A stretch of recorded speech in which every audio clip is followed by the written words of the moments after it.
Seguimos en Conexión B Análisis, entrevista. Vamos a entrar precisamente a ver de qué se trata todo esto del Plan B de reforma electoral que envió el presidente de la República al Poder Legislativo. Ya pasó en la Cámara de Diputados, en estos momentos se va a dirimir en la de senadores. ¿Cuáles son las consecuencias, las posibles repercusiones que esta reforma puede contraer y si es posible que vaya a pasar o no vaya a pasar? Puede ser que pase en legislativo, pero seguramente se va a ir a controversias constitucionales en la Suprema Corte de Justicia de la Nación y ver si de ahí va a pasar o la van a echar para atrás. Vamos a hacer el análisis con Jorge Silva, que está listo con nosotros. Adelante, Jorge, buenas tardes. Hola, ¿qué tal, Jorge Luis? Muy buena tarde a ti y a todo el auditorio. Pues como quedamos ayer, Jorge, muchísimas gracias por atender el tema y coméntanos. Así es, Jorge Luis, nada que agradecer, al contrario. Mira, el Plan B, como se llama, pareciera tener el mismo propósito de destruir instituciones, pero hay que analizarlo desde una perspectiva, a ver si hay contrapesos por fin o no, como tú decías en la introducción, si va a pasar o no. Para ponerlo en contexto, es una iniciativa, Jorge, de 307 páginas que se aprueba prácticamente en un par de horas. Por lo tanto, aquí empiezan las dudas también hacia toda la bancada de Morena que la aprobó fast track y ni siquiera hubo un análisis.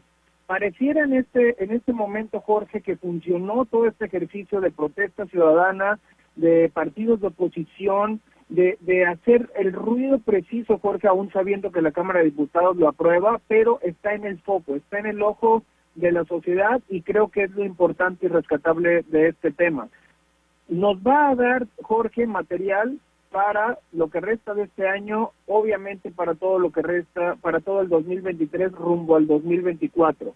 Una nota contextual, Jorge, sí hay mucho triunfalismo por parte de la oposición, no se niega que sí es algo que ellos dicen que la van a aprobar en contra, que no va a pasar, pero como tú bien mencionabas, ya pasó en el primer filtro que es la Cámara de Diputados. No hay que perder de vista, Jorge, que ya está en esta reforma o en esta Plan B, un recorte por 3.500 millones de pesos, porque tú sabes que debilitar una institución no necesariamente tiene que ser una parte legal, una parte de procedimiento, simplemente puede ser una parte monetaria. Por lo tanto, 3.500 millones de pesos menos al INE. Y se pretende una reestructura precisamente al INE y una reestructura también al Tribunal Electoral. Este es el contexto. Déjame analizarlo para ti, el auditorio, en 3 puntos de vista. Vamos a analizarlo de la manera política, de la manera técnica y lo que conocen en el argot político como el realpolitik, la política real, Jorge. En la parte política, seguimos con lo mismo. Hay mucha énfasis en restricciones a candidatos, a financiamientos públicos, es decir, una intención muy marcada de silenciar al poder público, de silenciar a la oposición. Tenemos con esta reforma un tribunal mucho más acotado para combatir la guerra sucia, es decir, intervenciones, nos esperamos en las próximas elecciones, intervenciones de gobiernos estatales, funcionarios en las elecciones, etcétera, lo cual ya hemos visto. Y lo lamentable es esta falta de consenso político y sí un debilitamiento muy estructural del INE. Lo coloca en una situación bastante vulnerable, Jorge. ¿Cómo?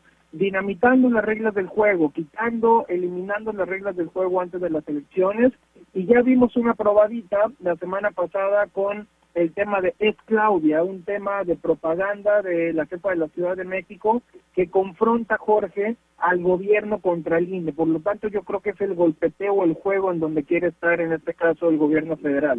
Una parte técnica, Jorge, por resaltar, son muchos puntos que todavía hay que analizar, pero destaco ahorita de lo que hemos estado analizando 3. Y una propuesta de un voto por internet de personas residentes en el extranjero, lo cual celebro. El voto por internet es mucho más eficiente, pero lo pone a un plazo de 5 años, por lo tanto no se entiende precisamente cuál es la urgencia quizá de meterla hoy o si realmente tienen este propósito. Y aunado a esto ponen una convivencia de organizaciones entre el INE y el CONACYT, Jorge, para diseñar un sistema de manera segura, y lo pongo entre comillas, gradual y austero. Cuando el CONACYT nos seguimos esperando la vacuna patria que tanto cacareó y que tanto iba a ser beneficio para la sociedad. 2 puntos bien claves, Jorge. Establece como requisito declarar nula una elección por dolo. habría que definir qué es dolo, Jorge, ¿no? Porque empezamos a poner ya estos tipos de conceptos donde si el presidente declara que es con dolo la elección, que hay muchas irregularidades, podría ser declarada nula. Por lo tanto, es un tema muy ambiguo y muy peligroso para el instituto. Y en tercer lugar, expide una nueva ley, Jorge, de medios de impugnación que pretenden mucho acortar el margen de acción del Tribunal Electoral. Por lo tanto, que era lo que me refería anteriormente, al árbitro, en este caso no al INE, sino a quien sanciona alguna irregularidad electoral, lo deja prácticamente cojo. En la política real, Jorge, ¿qué es lo que veo, qué es lo que está pasando? Y muchos de los columnistas se van por esa vía. Que es lo importante estarlo leyendo entre líneas. Todo obviamente gira en torno al 2024 y a tratar de asegurar de cualquier forma el proyecto de su llamada cuarta transformación. Y sí, Jorge, sí es tiempo de definiciones hoy. De manera institucional te pondría 6 grandes rasgos. 1, Cámara de Diputados, Jorge, está totalmente cooptada. No podemos contar con la Cámara de Diputados y ya vimos que se aprobó prácticamente en un par de horas fast track la reforma. El INE y el tribunal muy debilitados, Jorge, para el 2023 por el tema de recorte presupuestario. Órganos autónomos, ya vimos la comparecencia tan solo de la Comisión de Derechos Humanos, que ahora hay temas electorales y todos los demás también tomados o inclusive, acéfalos, es decir, sin sus titulares nombrados. Los estados, Jorge, los estados que supuestamente deben ser soberanos, como el estado de Veracruz, totalmente a la expectativa y a la espera de las órdenes. La Suprema Corte, Jorge, pateando prácticamente el bote con decisiones importantes. Y la última institución que rescato, Jorge, la Cámara de Senadores, la cual yo creo que tiene una parte muy decisiva de trazar la línea para precisamente tener una transición. Creo que estamos en un momento donde el Senado, Jorge, sí está representando una fuerza política. Se están alineando los astros para que el senador Ricardo Monreal sea el bueno de la balanza.